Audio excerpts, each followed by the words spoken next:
Salut à tous. Aujourd'hui, on va parler d'un nouveau projet. C'est la conversion du coup d'un karting électrique. Et pour les premiers essais, on a utilisé un moteur d'origine Suron Lightbee et on a ajouté un contrôleur Fardriver 680 et la batterie 87 volts rated, 100,7 volts max, qui était prévue pour la Suron à la base, histoire d'utiliser la même batterie pour la moto et le kart. Donc pour les premiers essais, le pilote Steph, il va nous faire quelques tours sur le magnifique circuit du Castellet.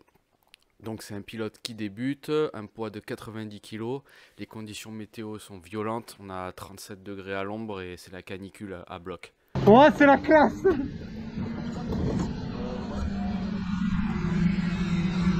Allez!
Donc dans un premier temps, on a voulu faire un réglage à 13 kW pour surveiller les températures. Donc après 20 minutes à fond sous le soleil, on a des résultats convenables pour un premier essai. Steph fait 4 secondes de mieux que les cadets sans connaître la piste et avec des réglages vraiment perfectibles, surtout au niveau des pneus. La pression des pneus, ça allait pas du tout, c'est un peu compliqué sur les kartings. Donc le moteur Suron, lui, il atteindra les 110 degrés rapidement, alors qu'on tire que 150 ampères line. Heureusement que c'est une 87 volts du coup. Du coup, on va arrêter d'utiliser ce moteur parce qu'on veut augmenter la puissance par la suite. Donc il conviendrait pour une catégorie cadet, mais là, un moteur surprise va arriver prochainement. Donc le contrôleur, lui, bronche pas pour le moment, donc on va le laisser. On passera probablement sur un plus gros plus tard. La batterie, c'est une 87 volts 40 ampères.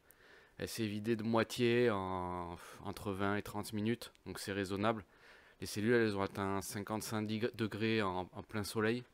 Bon, c'est correct. Après, voilà, il faisait vraiment très chaud. Bon, on n'a pas envie de pousser plus loin pour ces cellules. Donc là, c'est des 50S.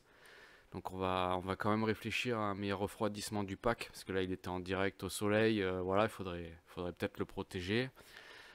Faire des essais aussi dans des conditions de climat moins hardcore. Et on va réfléchir à des cellules plus performantes pour la prochaine batterie, comme les nouvelles Molicel P50B là, qui viennent de sortir. Et voilà. Donc là, c'est la batterie qui était faite pour l'enduro de la Suron à la base. Donc ça va très très bien pour la Suron. Pour le karting, voilà, on va quand même prendre quelque chose de plus sérieux. Sinon, globalement, on est content des premiers essais. En augmentant la puissance, on tiendrait tête au 125 de temps et avec la nouvelle batterie, enfin le nouveau moteur et peut-être un nouveau contrôleur, ça on verra. Voilà, on pourra peut-être tenir tête aux plus gros cartes de temps. Voilà, on est impatient de faire les prochains essais et on va voir tout ça. Donc si la vidéo vous a plu, ben, mettez un pouce et puis à bientôt pour la suite.